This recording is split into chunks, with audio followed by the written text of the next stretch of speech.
2 minggu yang lalu, ya 2 minggu yang lalu itu kita bersama-sama dengan Pastor Ulun PR ya, kita membahas dan mendalami mengenai kebangkitan Yesus. Dan temanya adalah transformasi para murid menurut Injil Yohanes. Semoga masih ingat ya.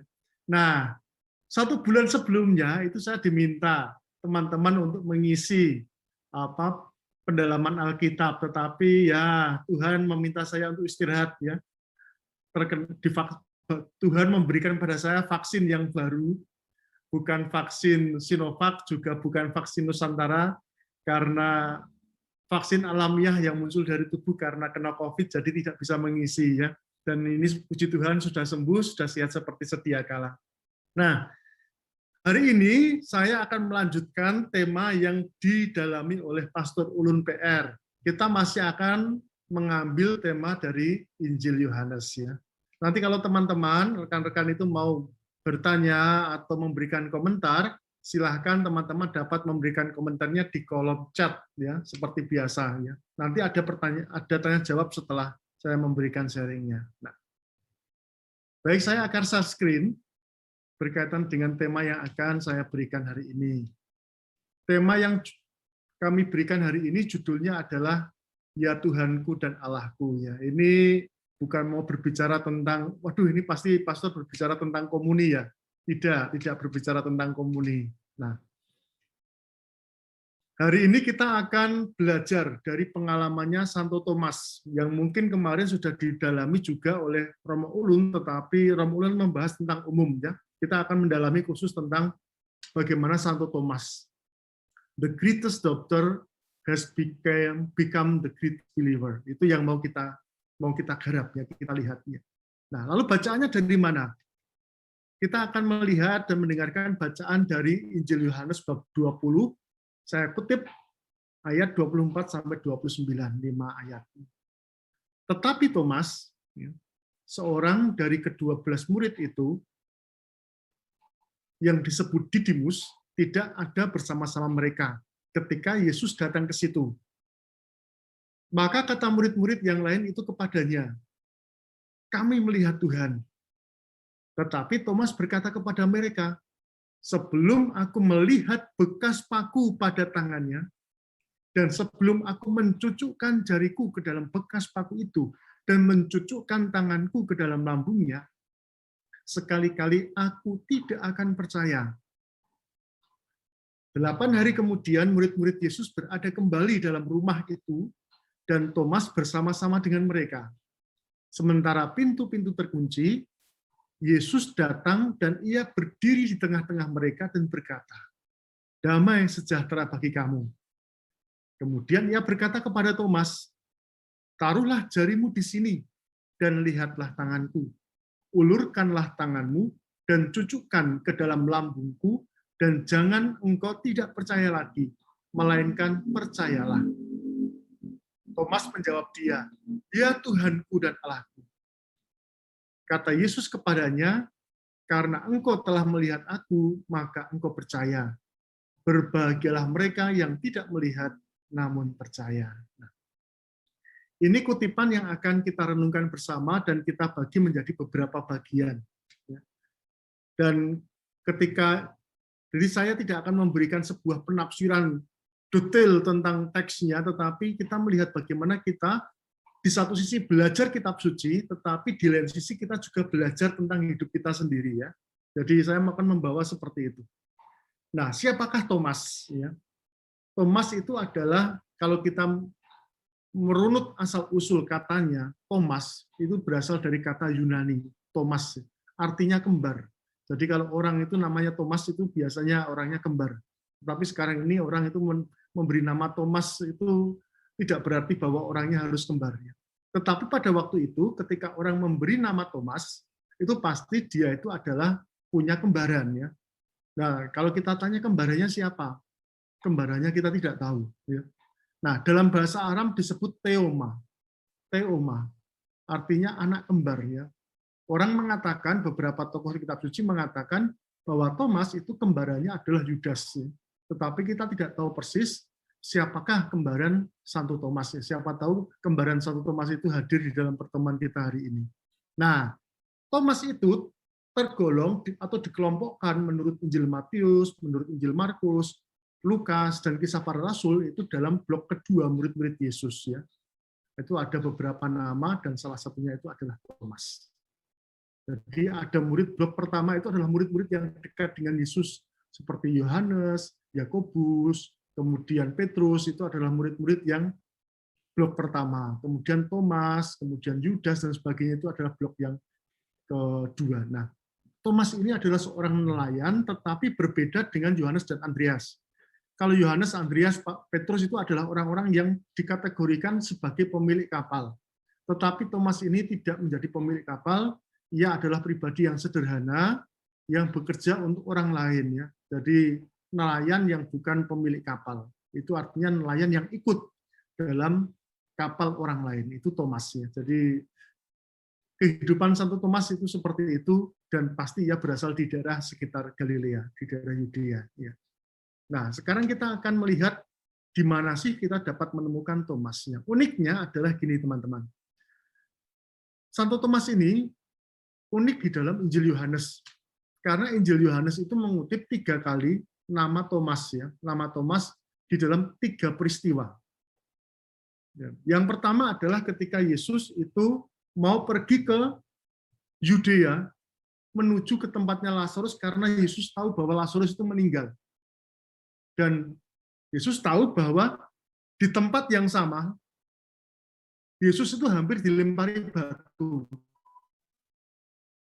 Dan kemudian Thomas komentarnya seperti ini, oh mari kita pergi juga untuk mati bersama dengan dia. Artinya apa? Yesus ini mau bunuh diri menurut Thomas, ya. Dan dia mengatakan kata-kata seperti, ayo kita mati aja bersama-sama dengan dia. Karena apa? Kita pergi ke Yudea. Itu Thomas. Dapat digambarkan karakternya seperti apa, ya? Karakternya seperti apa? Udah, kita mati aja bersama dia. Nah, yang kedua itu adalah dalam perjamuan terakhir. Dalam perjamuan terakhir ketika Yesus mengajar bahwa kemana aku pergi kamu tahu jalan ke situ. Dan Thomas bertanya, Tuhan, kami tidak tahu kemana engkau pergi. Bagaimana kami tahu jalan ke situ? Ya.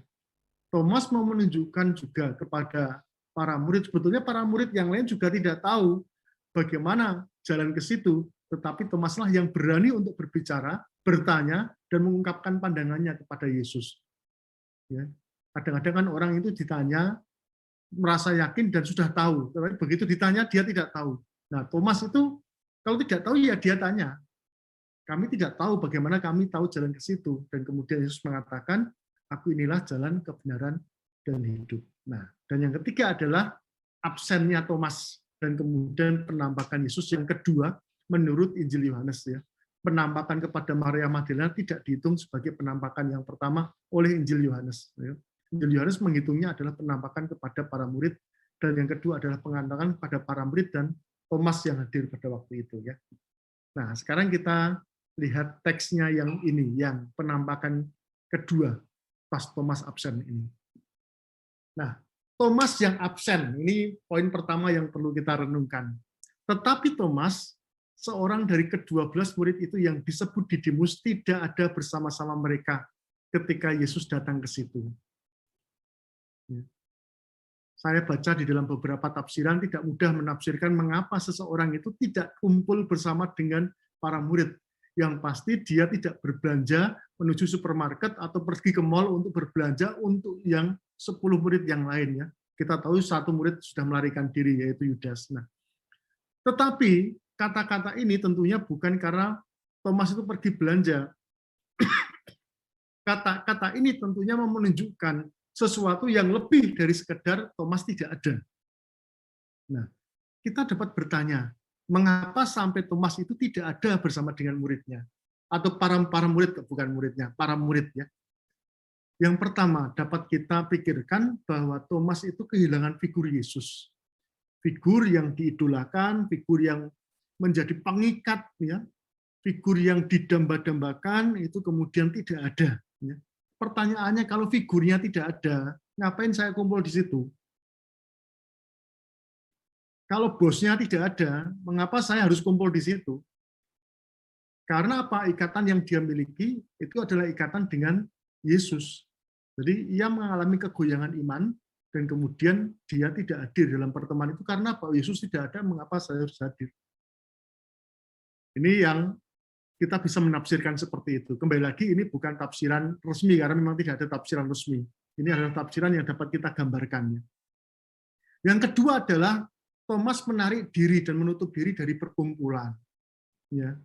Artinya apa? Yang lainnya kumpul, ya sudahlah, yang lainnya kumpul. Saya sendiri saja dari perkumpulan. Karena apa? Saya kumpul juga tidak ada artinya. Untuk apa kehilangan figur Yesus? Kumpul dengan murid-murid yang lain, dengan Petrus, Andreas, Yakobus, Yohanes. Ngapain kita kumpul lagi? Kita sudah tidak ada artinya. Komunitas kita sudah tidak ada artinya kehilangan Yesus. Mengapa kita harus kumpul? Yang ketiga adalah kita bisa menafsirkan pula bahwa Thomas itu berani sendiri, yang lainnya ketakutan, kumpul bareng, doa bareng, rembukan bareng, tetapi Thomas berani untuk sendiri. Dia itu adalah figur yang juga dikategorikan sebagai figur soliter. Ya sudah, saya sendiri saja. Saya sendiri saja. Nah, di sini kita dapat membandingkan pentingnya komunitas untuk pertumbuhan rohani sebagaimana diungkapkan di dalam Ibrani 10:25 ya. Tentang bagaimana kebiasaan orang-orang yang berkumpul dan ada kebiasaan orang juga yang biasa tidak mau berkumpul. Nah, ada banyak alasan yang tentunya Thomas alami secara intern yang tidak terpancar atau tidak kita ketahui dari Injil, tetapi setidak-tidaknya kita dapat menggambarkan situasi kurang lebih 1 minggu yang terjadi setelah Yesus wafat. Ya, jadi setelah Yesus wafat dan bangkit. Jadi perasaannya seperti apa, dinamikanya seperti apa, dan tentunya itulah yang dialami oleh Thomas yang kita kenal. Tetapi kembali lagi, absennya Thomas ini menjadi pengantar peristiwa penting dalam penampakan Tuhan. Sehingga penampakan kedua itu penampakan yang dapat dikatakan bahwa ini penampakan yang khas untuk Thomas. Ya, yang murid-murid yang lain sudah tidak masalah mungkin ya, tetapi ini penampakan khas kepada Thomas. Nah, lalu apa yang dapat kita renungkan dari pengalaman itu? Yang pengalaman yang sering terjadi itu adalah pengalaman absen di dalam komunitas beriman. Nah, sebelum pandemi maupun terutama setelah pandemi ini, pada masa pandemi ini, ada banyak alasan bagi orang untuk tidak hadir dan berkumpul dalam jemaat beriman. Ini bukan, saya tidak berpikir tentang perkumpulan offline loh ya. Saya berpikir juga termasuk perkumpulan online ya. Perkumpulan online.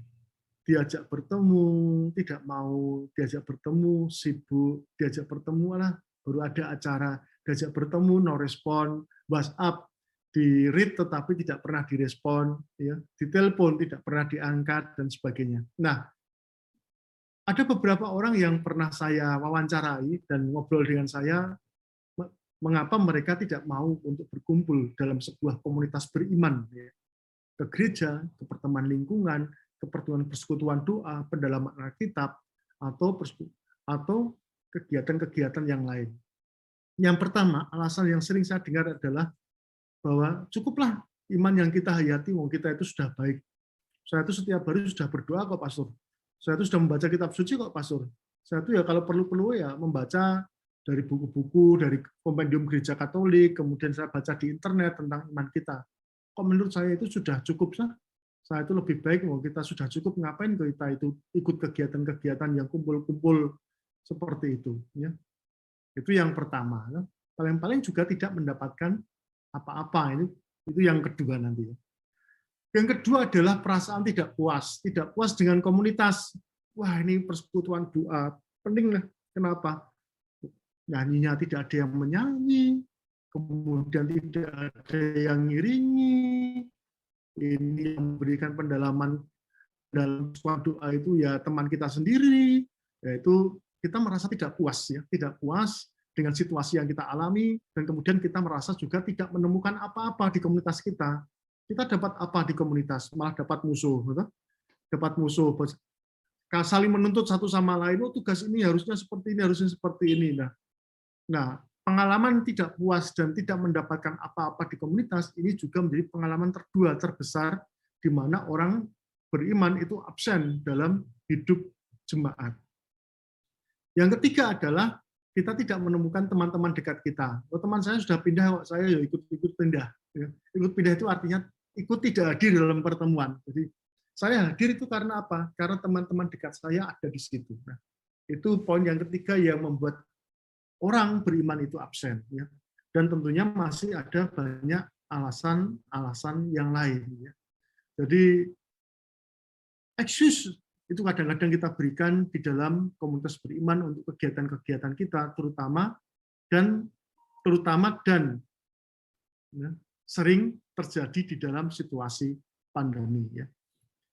Nah, lalu apa yang dapat kita pelajari? Ya, bahwa kita hidup berkomunitas itu bukan bahwa kita itu merasa sudah baik, sudah oke lah. Tidak, ya. Jadi panggilan iman kita, ketika kita beriman, itu kita memang dipanggil secara pribadi. Tetapi kita dipanggil secara pribadi untuk membangun komunitas. Jadi banyak orang mengatakan, nah sudahlah beriman untuk saya sendiri. Tidak, beriman itu bukan untuk saya sendiri. Beriman itu adalah untuk membentuk sebuah komunitas. Maka panggilan iman dan panggilan komunitas itu berjalan bersama. Jadi semakin beriman, orang juga harus berkomunitas, ya. Kehadiran kita penting itu bukan supaya kita mendapatkan sesuatu. Kalau kita tidak mendapatkan sesuatu, maka saya tidak hadir, itu juga tidak bisa. Karena apa? Karena kehadiran kita itu juga penting bagi orang lain. Orang-orang yang ada di sekitar kita, tim kita yang kadang-kadang lemah, tim kita yang sedang mengalami situasi sulit di masa pandemi ini, dengan kesaksian kita, dengan kehadiran kita, yang bersangkutan itu merasa terdukung, merasa tertemani, merasa disupport, dan sebagainya. Nah, jadi pengalaman yang pertama tentang absensi di dalam komunitas itu membuat kita juga belajar bahwa komunitas beriman itu penting. Penting di dalam hidup kita, bukan hanya untuk kepentingan kita sendiri, tetapi itu adalah panggilan hakiki umat beriman, dan yang kedua juga penting untuk orang lain, terutama saudara-saudara kita yang sedang mengalami situasi sulitnya. Nah, itu juga berlaku untuk para imam religius, ya. Mengapa kita hidup berkomunitas? Selain kita membangun persaudaraan sejati, tetapi di situ kita itu saling melengkapi, ya.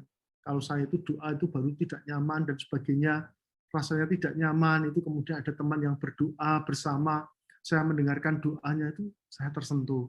Saya mendengarkan homilinya teman saya itu juga tersentuh dan merasa dikuatkan. Jadi kalau saya absen di dalam komunitas, maka saya akan tenggelam di dalam kesendirian saya, soliter saya, solitario.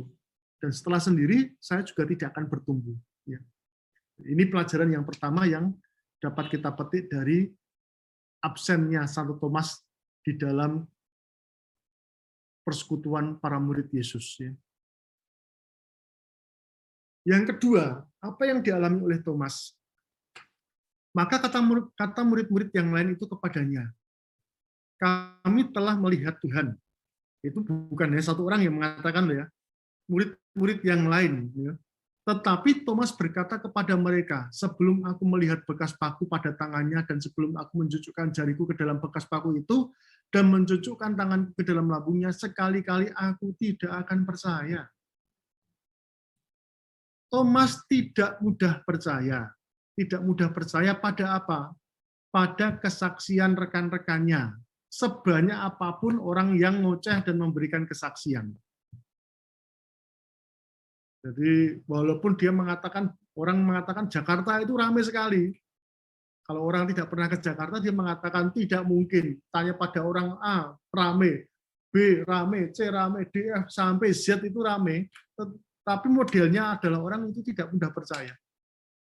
Nah, banyak orang mengatakan dan ahli tafsir mengatakan bahwa Thomas itu orangnya skeptis, mempertanyakan kebenaran dan meyakinkan kebenaran itu. Dan biasanya kalau orang tidak mudah percaya, itu bertanya, Yesus itu penampakannya bagaimana? Bentuknya seperti apa? Larinya kemana? Kemudian kamu melihatnya dia, bentuknya seperti apa? Oh, ini kan tidak cocok satu sama lain dan sebagainya. Orang-orang seperti ini adalah orang-orang yang baru percaya kalau mengalami sendiri. Sama seperti kalau pada masa pandemi COVID itu, ya, itu ada orang yang tidak percaya bahwa dia ada COVID itu tidak ada. Ya memang COVID tidak kelihatan, tidak ada Mas COVID atau Mbak COVID atau Tante COVID atau Pak COVID atau Oma COVID yang berjalan-jalan dari kelihatan. COVID tidak kelihatan, Orang yang sakit itu juga tidak tahu bahwa ini sakit COVID atau tidak. Dan hanya dokter yang tahu bahwa itu sakit COVID atau tidak. Tetapi walaupun seperti itu, masih ada orang yang tidak percaya bahwa COVID itu ada. Itu hoax, itu buatan orang, sehingga orang itu takut dan sebagainya. Sampai suatu saat orang itu mengalami sendiri. Walaupun orang itu sudah ngoceh, WHO sudah ngoceh, negara sudah ngoceh, tidak percaya, ya, itu adalah orang-orang skeptis, mempertanyakan kebenaran dan meyakinkan penampakan. Termasuk sekarang ini baru beberapa tempat itu bahwa COVID itu menular dan sebagainya, sampai di India terjadi ramai itu. Ya, itu dia yang terjadi. Ya, disayangkan tetapi juga kasihan juga. Nah, yang kedua apa? Thomas selain tidak mudah percaya adalah Thomas membuat syarat-syarat sendiri untuk percaya. Jadi percaya itu ada syaratnya. Kalau syarat ini tercapai, 1, melihat bekas paku pada tangannya. 2, mencucukkan jariku ke dalam bekas paku itu dan mencucukkan tanganku ke dalam lambungnya. Tidak cukup dia itu melihat, dia harus menyentuh. Ya. Itu kan para murid yang lain kan melihat, kami telah melihat. Kalau Paulus Thomas mengatakan, oh sudah bisa yang namanya melihat itu. Sebelum aku melihat bekas pakunya, kamu lihat apanya? Yesusnya. Enggak, aku pengen lihat apa? Bekas paku. Aku pengen lihat apa? Aku pengen lihat bekas lambungnya. Aku pengen apa? Pengen mencucukkan jariku pada bekas paku itu. Betul enggak itu bekas paku? Jangan sampai itu luka karena kecocok duri atau apa. Atau mencucukkan tanganku ke dalam lambungnya. Sekali-kali aku enggak percaya. Jadi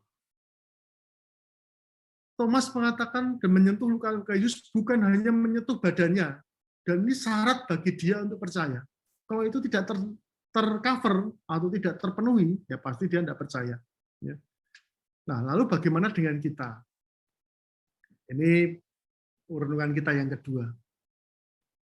Kadang kita itu meragukan pengalaman iman dan kesaksian hidup orang lain. Kalau ada orang ikut persekutuan doa, kemudian orang itu disembuhkan dari sakit lutut, sakit kanker, dan sebagainya. Itu ada orang yang skeptis. Ya. Walaupun yang disembuhkan itu banyak. Paling bohong-bohongan saja. Paling itu hanya fantasi saja. Sebetulnya kamu itu tidak ada apa-apa. Tetapi kemudian didoakan sebentar dan macam-macam, itu bohong-bohongan aja. Mosok didoakan gitu, tumpangi tangan, plus, tumpangi tangan, plus, tumpangi tangan, plus. Ya. Kemudian sembuh. Paling bohong-bohongan. Dipegang gitu aja sudah sampai teriak-teriak seperti orang kesurupan dan sebagainya. Wah, itu paling bohong-bohong saja. Dan kalau kita mendengarkan kesaksian orang, itu kita mengatakan, wah, paling orang itu juga bombastis. Saudara-saudara, saya telah melihat Tuhan dan mengalami yang namanya itu pengalaman pertobatan. Suatu dulunya orang seperti ini. Dan begitu saya itu mengikuti sebuah pertemuan, hidup saya itu diubah. Sekarang saya menjadi orang yang baru. Kemudian dia dari belakang mengatakan, paling bohong. Gitu. Lalu hidupnya juga tetap sama kok, tidak ada bedanya. Caranya omong sama, sifatnya sama, karakternya sama. Bagaimana dia itu bisa hidup seperti itu? Paling itu hanya omong kosong dan omong suci. Gitu. Itu kadang-kadang seperti itu. Ya, orang meragukan kesaksian hidup orang lain, padahal pengalaman orang-orang yang disentuh itu banyak. Dan itu saya sering juga rasakan dan saya dengarkan dari teman-teman yang kami minta untuk retret. Ya. Bro, sis, tolonglah, kan situasi keluargamu itu baru rame, dirimu cooling down dulu berdua, ayo kita retret. Ini loh ada kesaksian-kesaksian seperti itu dan sebagainya. Pastor, itu kan kesaksian orang lain, dan saya tahu mereka itu siapa kok, Pastor. Saya tuh tahu mereka itu, ini loh, ini. Hidup mereka juga sama. Paling itu hanya omongan-omongan saja dan sebagainya, kesaksiannya omongan saja. Nah, itu excuse-nya itu banyak untuk membuat kriteria sendiri. Itu yang pertama. Ya. Yang kedua adalah membuat syarat. Ya. Membuat syarat bagi saya untuk percaya. Aduh, saya itu mau retret asal. Ya, asal saya itu dijemput. Nanti kalau sesi pertama tidak menarik, saya pulang ya. Saya mau retret asal saya tidurnya dengan ini ya. Saya tidak mau tidur dengan teman-teman yang lain. Saya mau tidurnya sendiri, di hotel sendiri. Saya nggak bisa kumpul dengan orang-orang lain. Saya tidak mau dengan kelompok-kelompok itu. Kumpul menjadi grup A, grup B, grup C, saya tidak mau. Saya tidak mau ikut-ikutan. Ya. Dan itu juga kadang-kadang kita alami bukan hanya pada waktu diajak retret. Ya. kadang-kadang kita mau baptis, itu syaratnya juga banyak. Selain gereja memberikan syarat, tetapi juga saya mau syarat, aduh, saya mau baptis asal yang membaptis itu Romo A. Saya mau baptis asal tidak ada pelajaran baptis sampai 1 tahun. Saya mau baptis asal semua saudara saya sudah dibaptis. Ya. Saya mau baptis asal nanti kalau saya sudah mau meninggal baru saya baptis dan sebagainya. Syarat-syarat sendiri untuk beriman. Ya. Juga sama ketika kita mau pergi ke gereja. Saya mau gereja asal yang misal jangan Romo itu ya. Romo itu kalau misalnya ikut banyak panjang sekali, lama. Saya mau ke gereja asal, wah ini yang misal itu Romonya menarik, gitu. Kemudian kornya luar biasa, rame, hahaha, lucu dan sebagainya. Saya mau gereja asal dan itu juga terjadi ketika kita mau ikut pertemuan. Saya mau ikut pertemuan asal apa? Oh pembicaranya menarik, oh, pembicaranya Romo yang terkenal, oh pembicaranya itu para pembicara-pembicara yang bisa mendoakan langsung sembuh, gitu. Saya mau ikut asal apa yang nanti saya menjadi petugas ini, saya nanti ikut bacaan ini dan sebagainya. Jadi membuat syarat-syarat sendiri yang membuat saya kemudian percaya. Itu syaratnya. Dan syarat-syarat seperti ini mau menunjukkan kepada kita apa? Satu pengalaman, yaitu pengalaman iman yang egosentris. Ya, pengalaman iman egosentris itu artinya apa? Pengalaman iman di mana saya beriman itu dengan perspektif dan pikiran saya sendiri. Jadi saya membuat syarat, saya membuat kriteria, saya membuat pedoman untuk saya sendiri, dan kemudian saya pakai itu untuk hidup beriman. Jadi soal orang lain membuat syarat sendiri silahkan, tapi bagi saya syaratnya itu ini. Jadi ini beriman yang masuk kepada egosentris. Dan saya kira pengalaman Thomas menjadi suatu refleksi yang baik bagi kita untuk belajar bagaimana pengalaman iman itu tidak bisa seperti itu. Tuhan itu mempunyai rencana sendiri. Tuhan itu mempunyai pola tersendiri. Tuhan itu mempunyai cara tersendiri bagi kita untuk bertumbuh di dalam iman. Masa seorang murid itu belajar menurut versinya sendiri, tidak mau diajari gurunya, itu kan ya aneh. Tetapi kan ada orang, saya mau belajar, tapi dengan cara saya sendiri. Itu yang dialami oleh Thomas juga ya. Saya mau percaya, tapi dengan cara saya sendiri, dengan syarat-syarat saya sendiri. Nah, itu yang penting bagi kita, untuk kita cermati, bahwa ketika kita mau baptis, ketika kita mau ke gereja, ketika kita pertemuan, kembali lagi, apakah saya itu membuat begitu banyak syarat, begitu banyak kriteria-kriteria yang membuat saya itu ikut, ya, ataukah saya itu sadar bahwa sebetulnya kriteria yang membuat itu bukan saya, kriteria yang membuat itu adalah Allah sendiri yang hadir, atau gereja lah yang memberikan kriteria dan sebagainya. Ini pelajaran yang kedua yang dapat kita petik. Nah, pelajaran yang ketiga, Thomas hadir dalam pertemuan. Ini minggu selanjutnya, jadi hari yang ke-16. Ya. 8 hari kemudian, murid-murid Yesus berada kembali di dalam rumah itu. Ya. Dan Thomas bersama-sama dengan mereka. Praktis disebut Thomas hadir. Ya. Oh, yang lain sudah hadir. Si A hadir tidak? Oh, dia hadir. Nah, kehadiran Thomas ini di spotlight. Ya, kalau kita zoom itu ada yang namanya spotlight. Seperti saya ini di spotlight. Ya. Spotlightnya di dalam Injil. Seakan-akan ditekankan ini oknumnya ini oknumnya. Nah, tetapi kembali lagi, kalau kita melihat motivasi kehadiran Thomas itu bukan untuk kumpul bareng bersama dengan murid-muridnya, menikmati kebersamaannya. Tetapi yang mau dinikmati apa? Yang dinikmati itu adalah bahwa Thomas itu mau membuktikan kebangkitan Tuhan dengan syarat-syarat yang dipegangnya. Dia mau datang untuk membuktikan, itu aja. Saya pernah memberikan kesaksian, ini poin-poinnya ini. Nah, hadir untuk membuktikan. Ya. Saya mengajak orang untuk ikut retret, sebuah retret untuk keluarga. Ya. Dan melalui retret keluarga itu dia banyak mendengar bahwa banyak orang dan keluarga yang diselamatkan. Para pria diselamatkan, para wanita diselamatkan, dan keluarga dipulihkan kembali. Dan dia datang mengatakan, Pastor, saya datang ini tujuannya adalah untuk mencoba. Untuk membuktikan apakah pengalaman yang dialami teman-teman saya itu betul-betul didapat dari retret ini. Jadi datang untuk membuktikan. Ya. Biasanya itu kemudian sesi pertama itu sudah mulai gelisah, sana sini. Kemudian saya tanya, gimana bro? Aduh mau biasa-biasa aja. Yang kedua biasa-biasa saja hari yang pertama, kemudian malam harinya saya tanya, betul Romo, yang dialami teman-teman saya ternyata juga saya alami sekarang. Datang hanya untuk membuktikan. Juga ada orang yang datang untuk membuktikan ilmunya. Itu ada. Ya. Jadi orang itu punya simpanan ilmu katanya ya. Dan kemudian dia maju, dia mengatakan, saya itu maju tujuannya apa? Supaya didoakan. Saya mau menguji orang yang mendoakan saya, apakah yang mendoakan saya itu kuat menerima ilmu saya tidak. Wah, dan itu menyusahkan kami. Ya. Jadi pada hari kedua itu dia mencoba seperti itu.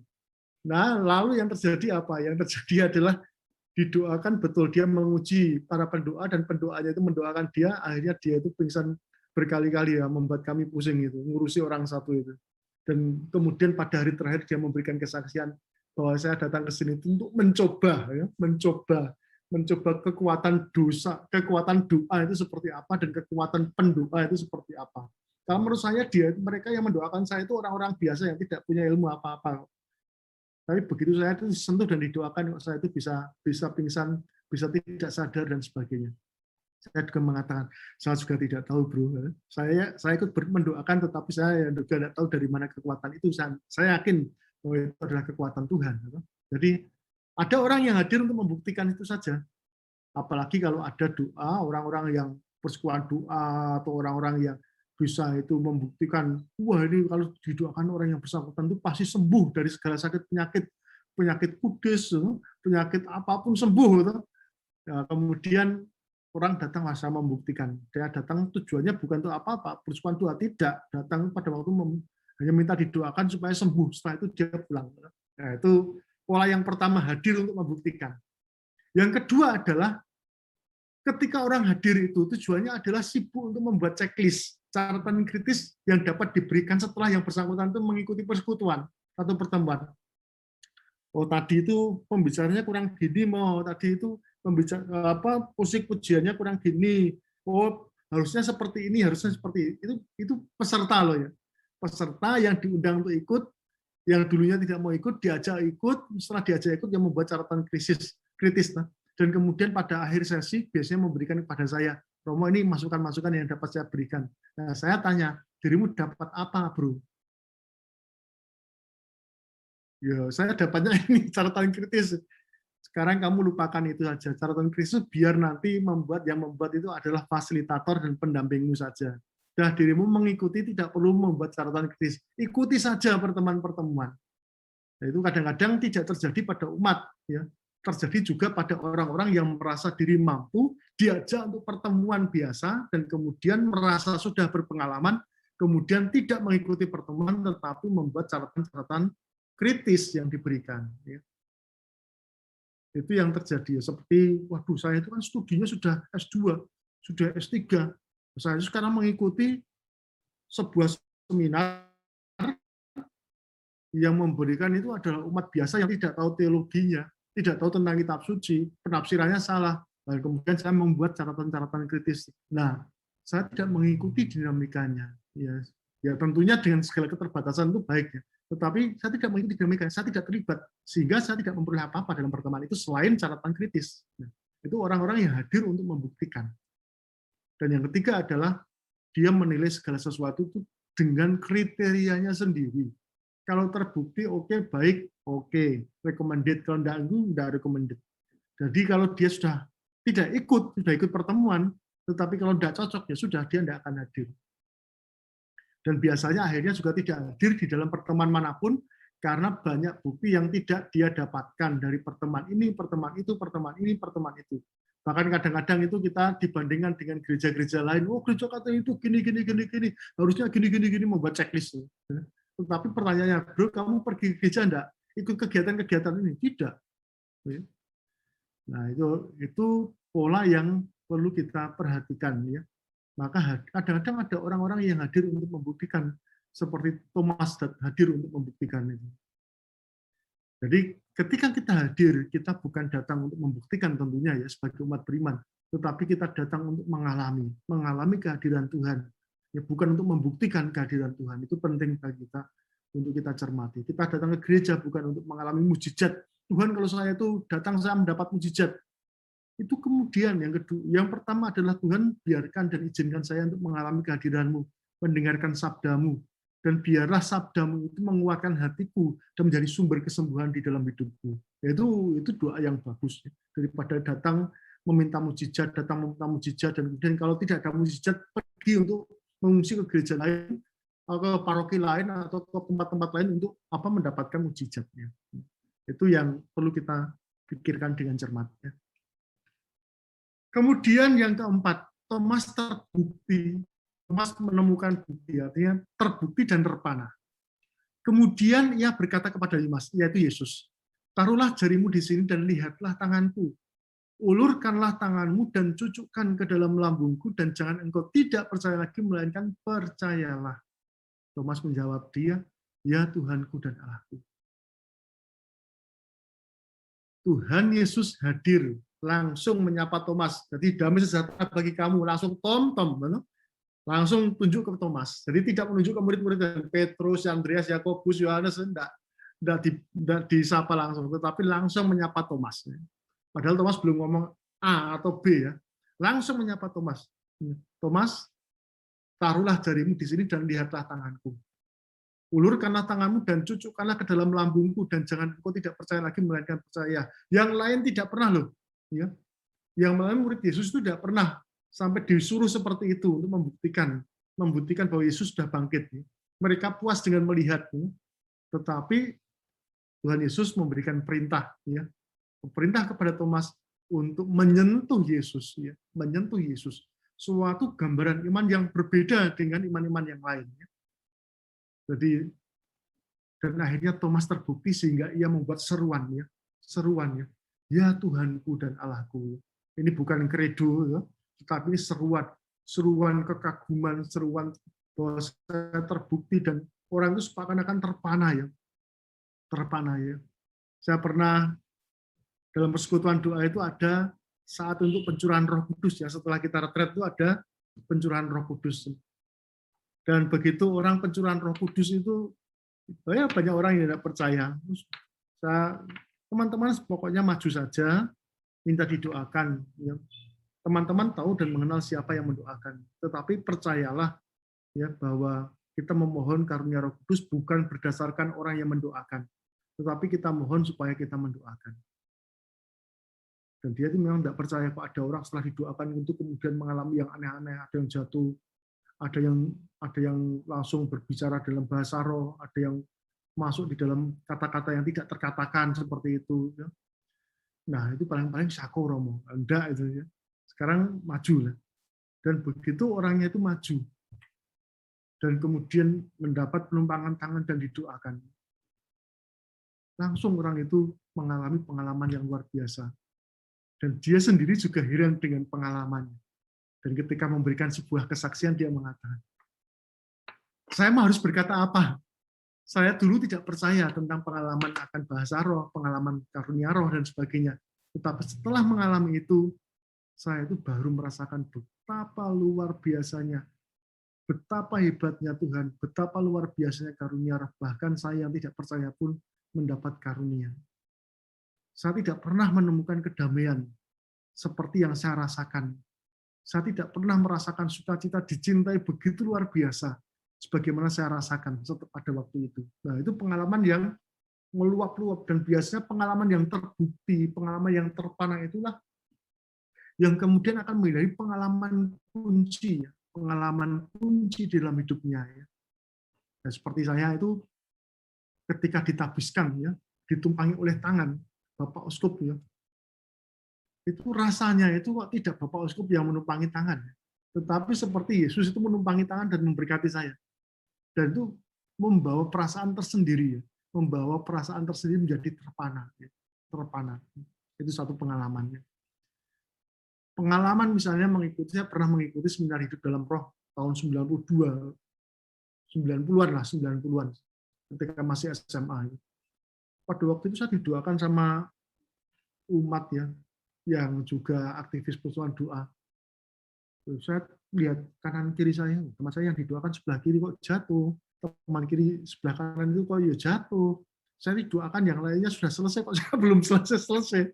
Wah, ini jangan-jangan ini membandel ini desanya. Kemudian didoakan ya tidak apa-apa. Saya pulang menuju ke tempat duduk, dan pada waktu saya doa sendiri itu saya merasa bahwa ada sesuatu yang luar biasa, dan Tuhan itu hadir menyentuh saya dan memegang saya. Pengalaman rohani ya. Dan itu menjadi pengalaman yang sampai sekarang pun dapat saya rasakan dan saya dapat alami lagi, pengalaman yang luar biasa. Seakan-akan itu Tuhan itu menyentuh, itu real sekali, real sekali. Saya bisa rasakan di pundak, dan kata-katanya, cara pandangnya itu kasih, kasih. Jadi dan itu membawa terpana, dan sampai saya tidak bisa berkata apa-apa. Ya, istilahnya orang itu seperti, oh, huh? Itu tidak mampu berkata apa-apa. Nah, jadi pengalaman itulah pengalaman di mana Tuhan menyentuh dan mengajar. Tuhan tidak hanya membuktikan kehadirannya, tidak hanya membuktikan kuasanya. Ini gambarnya teman saya, seorang pembicara dulu. Nah, tetapi juga Tuhan itu memberikan semangat pertobatan. Semangat pertobatan supaya apa? Jangan kita percaya dengan kriteria kita sendiri. Jangan kita membuat Tuhan dan mengkotak-kotakkan karya Tuhan itu dalam kriteria kita sendiri. Tuhan ingin supaya apa? Supaya kita mempunyai keterbukaan rohani yang luar biasa terhadap karya Tuhan. Tuhan itu bisa berkarya dengan cara apapun. Tuhan bisa berkarya dengan model apapun. Tetapi kembali lagi, yang dibutuhkan dari kita itu bukan membuat kriteria, bukan membuat syarat-syarat bagi kita untuk percaya. Karena percaya itu bukan usaha kita, tetapi percaya itu adalah sebuah anugerah. Itu hal yang luar biasa. Saya sejak kecil sampai besar SMA itu hidup di gereja. Rumah saya dengan gereja itu dekat, gereja stasi yang hanya ada misa itu hanya hari Minggu saja. Aktivitas-aktivitasnya itu normal biasa. Umatnya jumlahnya tidak lebih dari 100. Saya tinggal di daerah Jepara, Pecanggaan stasinya, pabrik Goni itu ya, dekat situ, dan umatnya hanya 100. Sejak saya kecil sampai besar seperti itu. Tetapi panggilan untuk menjadi seorang imam itu tidak serta-merta muncul karena saya dekat dengan Romo. Dari Romo, dari kecil sampai besar saya dekat dengan Romo. Saya, Romo-Romo itu pergi tempat keluarga saya untuk makan di tempat keluarga saya itu sering. Karena ibu saya sering memasak untuk Romo-Romo yang makan di situ. Jadi tidak otomatis ya. Tetapi pada suatu saat ketika saya berkunjung tahun 90-an ya, berkunjung ke tempat orang-orang kusta di daerah Donorojo, Jepara Utara situ. Itu ada tempat perkampungan kusta dikelola oleh Gereja Kristen Mulia Indonesia dan GKJ. Nah, di situ saya bertemu dengan orang-orang Katolik yang terkena kusta, keluarga-keluarga mereka, dan pada waktu jangan dibayangkan mereka itu ada pengobatan-pengobatan yang sudah luar biasa seperti sekarang ini. Tetapi mereka itu disingkirkan dan diasingkan, ya, termasuk produk-produk yang mereka buat itu diasingkan. Dan kita pelayanan misa, ya. Saya sekarang masih ingat dengan siapa, yaitu dengan Pastor Anton Gunardi dan Pastor Sulis. Ya. Anton Gunardi MSF yang dulu di Kelapa Gading itu yang mengajak saya untuk pelayanan di sana. Tugas saya itu ngiringi, saya dulu organis, ya. Dan juga mengkosteri pastornya. Ya. Jadi pulang sekolah saya langsung diajak untuk Pastor Anton atau Pastor Sulis itu untuk pelayanan di Donorojo, 60 km dari rumah. Dan luar biasa adalah semangat mereka. Ya, 2 hari, 2 kali, 3 kali, 4 kali saya ikut pelayanan pada mereka tidak ada sentuhan apapun. Sampai suatu saat mereka itu memasakkan sebuah makanan untuk kita semua. Setelah misa itu kita makan bersama. Dan pada waktu itu berpikir, wah ini mati kami. Karena takut untuk tertular kusta. Ya. Pada waktu itu kan bayangan kita kusta itu menular. Ya. Masih pada waktu itu ya. Dan kemudian kita makan bersama, dan saya melihat sukacita mereka menyanyi, walaupun tangan mereka tidak utuh, kaki mereka tidak utuh, tapi mereka menyanyi dengan sukacita, kegembiraan. Dan pada waktu itu, suatu bisikan itu muncul. Ya. Itu kembali lagi Tuhan menyentuh, walaupun sudah di sana berkali-kali, tapi pada waktu itulah Tuhan menyentuh. Kepada merekalah engkau kuutus. Dan sentuhan Tuhan itu ternyata tidak hanya berhenti pada sentuhan belaka. Saya pulang ke rumah, dan apa yang berubah dalam hidup saya mulai mengubah cara hidup. Ada meditasi pagi, doa pagi, rosario setiap hari, dan sebagainya. Pola hidupnya mulai berubah karena apa? Karena sentuhan-sentuhan. Dan pelayanan ke gereja juga semakin berubah. Itulah Tuhan yang menyentuh. Tetapi bukan hanya menyentuh, tetapi memberikan pertobatan dan menata iman kita. Dan ini bukan karena kita mempunyai kriteria untuk percaya, tetapi kembali lagi, Tuhan mempunyai kriteria bagi Dia sendiri yang membuat kita itu nanti belajar untuk percaya dan mampu untuk percaya. Di luar dugaan kita, pasti di luar dugaan kita. Itu karya Tuhan. Dan inilah yang penting juga dan ditunjukkan oleh Tuhan melalui pengalaman Thomas. Oke lah, sekarang dirimu pakai kriteria. Tetapi ternyata apa? Kriteria yang diberikan oleh Tuhan untuk percaya lebih dari sekedar kriteria yang diberikan oleh Thomas.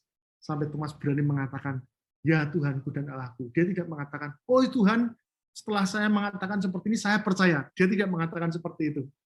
Tetapi Thomas masuk pada pengalaman rohani, yang bukan hanya belief di dalam rasionya karena kriteria yang terpenuhi, tetapi karena ia itu mengalami sebuah peristiwa yang lebih dari itu, yaitu peristiwa pengalaman beriman karena rahmat. Beriman karena rahmat. Allah menyentuh, membawa dia pada pertobatan, dan kemudian menata imannya. Nah, dan pengajaran yang diberikan Tuhan apa? Percaya pada kesaksian iman. Karena engkau telah melihat aku, maka engkau percaya. Berbahagialah mereka yang tidak melihat namun percaya. Apa yang dimasukkan oleh Tuhan dengan kata-kata seperti ini? Yang dimasukkan oleh Tuhan adalah bahwa kesaksian iman itu tidak ada di dalam kriteria kita. Iman itu adalah sebuah pemberian dan anugerah dari Allah sendiri yang membuat kita mampu untuk percaya. Dan kembali lagi, bukan karena memenuhi kriteria kita. Dan iman itu muncul dari apa? Iman itu dapat muncul dari kesaksian orang yang ada di sekitar kita. Itu sebetulnya itu cukup. Pengalaman pribadi akan Tuhan dengan cara yang luar biasa, itu adalah bonus. Tetapi jangan disyaratkan bagi kita dengan kriteria kita, bahwa kalau saya baru mengalami seperti Thomas, baru saya itu boleh percaya. Saya tidak percaya kok Tuhan itu hadir. Kalau saya itu Tuhan hadir pada saat saya berdoa, dia bertemu muka dengan saya, baru saya itu percaya. Nah, kembali lagi, itu kriteria kita. Kriteria kita.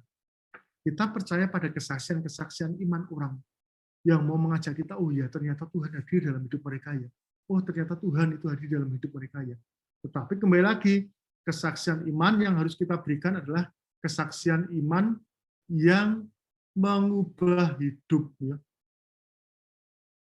Biasanya kan kesaksian iman itu kesaksian yang hebat-hebat, luar biasa, kemudian dipulihkan dari miskin menjadi kaya, dari sakit menjadi sehat, kembali lagi. Kesaksian iman tidak harus menunggu pengalaman seperti itu.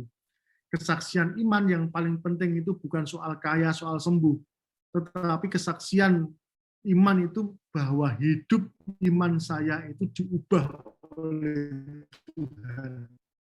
Saya menjadi semakin mengikuti Yesus, semakin percaya. Inilah pengalaman iman yang otentik. Jadi bukan dipompa-pompa bombastis, waduh, Tuhan kok hadir di tempat ini, saya melihat Tuhan itu berjalan-jalan keliling, menjumpai Anda satu persatu. Nah, itu metafora, tetapi kembali lagi, pengalaman otentik itu penting. Ya. Jangan sampai kita itu memberikan kesaksian iman, tetapi kemudian dipompa. Pompa supaya apa? Maksud saya ceritanya cuma segitu-gitu, Anda menarik, ini pompa yang aneh-aneh. Itu bahaya. Kesaksian umum itu bukan karena kemampuan kita berorasi, memompa kesaksian, membuat metafora yang luar biasa. Kesaksian iman yang otentik adalah kesaksian yang mau mengatakan pada kita bahwa hidup kita itu semakin serupa dengan Tuhan. Pikiranku semakin diubah seperti pikiran Tuhan. Cara pandang saya itu semakin diubah seperti cara pandang Tuhan. Kemampuan saya mendengarkan semakin diubah sebagaimana Tuhan mampu mendengarkan banyak orang, terutama mereka yang menderita. Perkataan saya itu juga diubah oleh Tuhan seperti Tuhan sendiri. hati saya, perasaan saya itu diubah. Itu kesaksian iman yang luar biasa. Kesaksian iman yang otentik adalah kesaksian iman yang membuat kita berubah dari pola hidup lama menjadi semakin seperti Kristus. Yang kedua apa? Memang iman itu mempunyai dasar kenyataan. Iman itu bukan fantasi. Iman itu bukan fantasi. Iman itu mempunyai bukti. Dan kita pengalaman harus kita yakini bahwa gereja Katolik, iman Kristen itu adalah iman yang punya dasar kenyataan. Yesus ada di dalam sejarah. Yesus tercatat di dalam sejarah. Kematian Yesus tercatat di dalam sejarah. Ada tulisan-tulisan mengenai Yesus dan dapat dibuktikan. Pengalaman-pengalaman itu ada, kesaksian-kesaksian itu ada tertulis. Bahkan orang yang tidak beriman pun kepada Yesus itu menulis kisah tentang Yesus. Tetapi kembali lagi, tidak menunggu kita belajar lulus teologi S1, S2, S3, untuk kemudian kita itu belajar percaya. Tidak. Yang namanya percaya itu berarti apa? Sambil kita itu percaya, kita belajar. Atau kita belajar sambil kita percaya. Dua-duanya itu jalan. Santo Anselmus Gallican Canterbury mengatakan, credo et ut intelligent. Iman itu membutuhkan penalaran. Tetapi kembali lagi, untuk beriman orang tidak harus kembali lagi harus mempunyai bukti sedemikian panjang supaya saya beriman. Kembali lagi iman itu adalah anugerah dan kita belajar mempertanggungjawabkan iman. Nah, kita mengantar umat untuk bertumbuh di dalam iman itu bukan hanya dengan pengajaran, maka di dalam pendalaman kitab suci ini kita tidak belajar tentang bagaimana menafsirkan ini A, ini B, ini C, ini struktur kalimatnya seperti ini, tafsir literernya seperti ini, tafsir konteksnya seperti ini dan sebagainya. Kita tidak berhenti di situ. Nanti kitab suci itu menjadi materi yang menjadi pelajaran bagi kita. Tetapi kembali lagi kitab suci itu bukan materi, tetapi pengalaman iman yang mau disampaikan pada kita dan menjabat menjadi cermin bagi kita. Maka kemudian dalam pertemuan kita hari ini kan saya membuat pengalaman Thomas, kemudian apa yang dapat kita renungkan, pengalaman Thomas apa yang dapat kita renungkan. Ya tujuannya adalah mengajak kita untuk melihat bahwa kita tidak hanya belajar kitab suci, tetapi kita belajar apa yang mau disampaikan kitab suci untuk hidup kita. Jadi pengajaran iman itu penting, tetapi juga kesaksian hidup itu juga penting. Kesaksian hidup itu menjadi tanda bahwa iman yang diwartakan itu adalah iman yang berdampak pada hidup. Iman berdampak pada hidup. Saya pernah mengatakan kepada teman-teman, kalau Romo yang memberikan kesaksian hidup berkeluarga, orang itu mengatakan, teori, Romo tidak hidup berkeluarga kok. Ketika dia berbicara perkawinan. Tetapi ya anehnya, Bapak, Ibu, suami istri kok ya percaya yang diomongkan oleh pastor. Ya. Karena apa? Karena pengajarannya. Ya. Dan kalau pastor memberikan kesaksian, pasti bukan kesaksiannya pribadi, tetapi adalah kesaksian yang didengarkan dan diterima dari orang-orang lain yang curhat atau bercerita atau membagikan pengalamannya dengan imam yang bersangkutan. Tetapi berbeda kalau yang memberikan itu adalah keluarga. Imam memberikan pengajaran, keluarga memberikan kesaksian, bagaimana iman itu hidup. Itu pengalaman yang akan luar biasa, karena yang tidak mudah itu di situ. Mengajarkan iman itu yang tidak mudah adalah mengajarkan dan memberikan kesaksian. Maka sekarang ini dalam kursus persiapan perkawinan, dalam pendampingan apapun yang berkaitan dengan keluarga, tidak hanya kita memberikan kesaksian, tidak hanya kita memberikan pengajaran, tetapi juga memberikan kesaksian. Termasuk juga ketika kita mendalami kitab suci atau ketika kita memberikan persekutuan doa, penting bagi kita juga bukan untuk memberikan pengajaran, tetapi juga memberikan kesaksian. Pengajaran yang lucu silahkan, pengajaran yang luar biasa silahkan, tetapi pertanyaannya adalah apakah pengajaran itu Anda hidupi dalam hidup Anda? Itu yang jauh lebih penting. Dan yang terakhir, setelah ini kita boleh tanya jawab atau boleh berbagi pengalaman. Saya kira kalau lebih baik berbagi pengalaman. Kalau tanya jawab itu lebih sifatnya itu kognitif. Kalau berbagi pengalaman apa yang didapatkan dari pengalaman ini, saya kira itu akan menjadi lebih baik. Thomas mau menunjukkan pada kita sebuah keputusan iman yang luar biasa, pembalikan cara beriman yang luar biasa. Dan karena pengalaman itulah, Paus Benediktus ke-16 mengatakan bahwa tradisi kuno menyebutkan bahwa Thomas mula-mula mengajarkan Injil di Suriah dan Persia, dan kemudian meneruskannya ke India Barat sampai kemudian mencapai India Selatan. Dan kemudian menurut tradisi dan tulisan-tulisan yang lain, dikatakan yang meninggal ditusuk tombak di Chennai, ya, di Chennai, India. Chennai, Cina, India. Ini gambar yang di sebelah kanan. Ya. Orang yang dulunya dulunya ragu, dulunya kurang percaya, membuat kriteria sendiri, tidak terlibat dalam kehidupan menjemaat karena kehilangan figur, dan akhirnya yang bersangkutan itu menjadi orang yang percaya dan berani memberikan hidupnya untuk Tuhan. Itulah perjalanan hidup Santo Thomas, dan juga semoga itu menjadi perjalanan hidup kita untuk bertumbuh bersama dengan Santo Thomas. Bukan gambaran buruk yang kita alami tentang Santo Thomas, tidak. Tetapi Santo Thomas ini menjadi wakil dari kehidupan kita yang membuat kriteria yang tidak terlibat dalam hidup gereja, yang kemudian hadir untuk membuktikan, tetapi akhirnya menyadari bahwa iman itu adalah sebuah anugerah, bukan karena Allah mengikuti kriteria kita. Tuhan memberkati kita. Amin. Saya ada pertanyaan. Ini sebenarnya pertanyaan pertama ini, mungkinkah kira-kira seperti sedikit separuh curhat kayaknya mau ini. Romo, saya mau ke gereja, tapi gereja buat persyaratan sendiri, yaitu batas umur 60 ke atas tidak boleh. Lalu keuskupan lain tidak ada batas umur, KAJ saja yang ada. Sebagian Romo juga di atas 60. Bagaimana menurut pendapat Romo? Silakan. Mengikuti protokol COVID yang ada di daerah kita berada. Itu yang paling baik. Ya. Kami aja di KWI juga sama. Kita semuanya sehat-sehat semua, tetapi kita tetap mengikuti panduan dari gugus COVID yang di DKI dengan 50% kehadiran di kantor. Ya. Tetapi tetap kita kerja seperti biasa. Ya. Jadi di berbagai macam tempat itu mempunyai kebijakan, tujuan gereja itu adalah satu, kebijakan itu selalu dibuat untuk seluruh umat.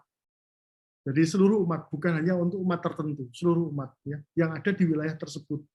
Dan tentu lagi adalah selalu ada perkecualian untuk kasus-kasus tertentu. Ya, jadi dan ada cara-cara tertentu yang bisa kita gunakan. Ya, kita berada dalam kondisi yang tidak mudah, dan gereja atau pemimpin gereja itu kan harus membuat kebijakan yang sifatnya umum. Ya. Jadi kita juga perlu menghormati mereka dan mereka apa? Mereka berpikir baik juga untuk kita. Ya. Nah, kita juga prihatin karena selain romo-romonya yang sudah berusia 60 tahun yang masih misa, tetapi juga yang muda itu banyak yang tumbang juga ya. 2 hari ini kita kehilangan 3 romo. Itu kan pengalaman yang tidak mudah. Ya, kita berharap bahwa kita semakin disiplin lah ya. Jangan sampai kita mengikuti India. Saya dapat berita yang terakhir itu bahwa ada beberapa romo dan suster yang meninggal di India karena merawat teman-teman yang terkena COVID. Ya. Nah, itu yang kita syukurilah sementara ini kita tidak bisa datang ke gereja karena faktor usia. Tetapi kembali lagi ya, seperti di beberapa keuskupan itu ada cara-cara yang kita itu bisa, suatu saat kan gereja berpikir tentang cara-cara. Seperti ada petugas pembagi komuni yang di Jakarta itu juga ada, di Semarang juga ada, itu bisa dimanfaatkan seefektif mungkin. Tujuannya adalah tetap demi kebaikan kita juga kebaikan bersama. Itu yang kita pikirkan itu saja. Ya. Baik, terima kasih Romo. Jadi itu memang simple adalah bagian dari kita membuktikan bagaimana kita juga beriman adalah menaati aturan dan ya regulasi yang ada diberikan oleh gereja ya Romo ya. Lalu pertanyaan kedua Romo, misteri apa Tuhan Yesus menunda membiarkan keraguan Thomas terombang-ambing sampai 8 hari, kemudian baru menemui Thomas? Kenapa ya tidak 1 hari saja Thomas ditemui Tuhan Yesus? Kenapa karena kriterianya tidak mengikuti kriteria Pak Ignatius Rudi. Kriterianya kan tidak membuat kriteria kita. Oh, kita mengikuti kriteria Tuhan. Jadi pengalaman iman termasuk Tuhan Yesus itu mau menampakkan diri berapa kali kan, kembali lagi itu bukan kriteria kita. Jadi kebebasan murni dari Tuhan untuk menampakkan diri kepada Thomas. Ya. Rencana apa? Mengapa Tuhan itu menunda membiarkan keraguan Thomas terombang-ambing? Ya kita tidak tahu. Ya. Tetapi itulah rencana Tuhan. Kita mengatakan itu rencana Tuhan sampai kemudian Thomas itu mengalami sebuah pembaharuan hidup. Jadi kembali lagi itulah kriteria Tuhan. Ya. Itulah perjalanan yang mau dibuat oleh Tuhan dan selalu Tuhan itu punya rencana dengan cara seperti itu. Begitu jawabannya sangat sederhana itu. Ya.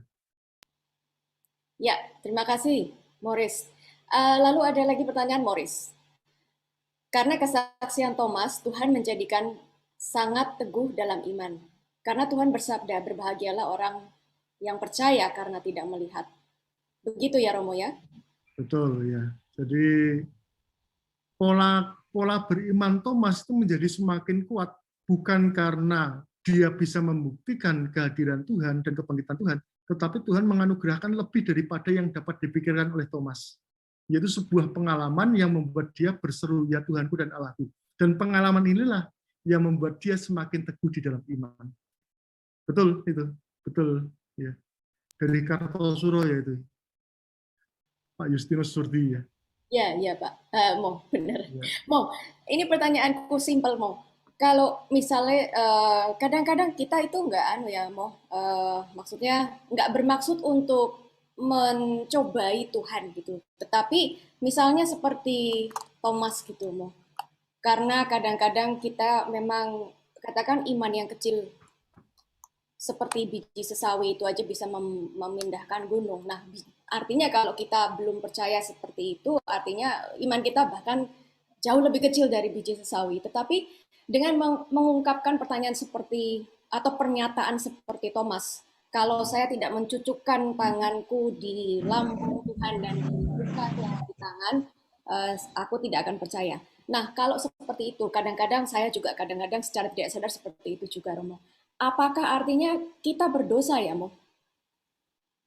Tidak, kita tidak berdosa. Tapi itu istilahnya bukan mencobai Tuhan, tetapi meminta tanda, meminta tanda. Ya.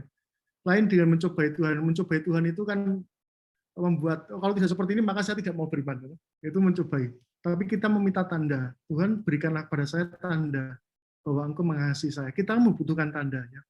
Tetapi juga tanda itu tidak bisa kita tuntut dengan kacamata kita ya. Kita boleh meminta tanda, boleh ya. Kita boleh memohon, boleh. Dan kalau Tuhan itu mengatakan bahwa permohonan itu penting untuk hidup kita, maka Tuhan juga mengabulkan. Seperti Thomas kan dikabulkan itu. Thomas kan dikabulkan untuk bisa mencucukkan tangan jarinya ke luka-luka Yesus ya. Tetapi yang paling penting bagi kita adalah bahwa Tuhanlah yang memberikan tanda, bukan kita yang meminta tanda. Jadi Tuhan berikanlah tanda kepada saya bahwa Engkau hadir supaya saya yakin akan kehadiran-Mu. Itu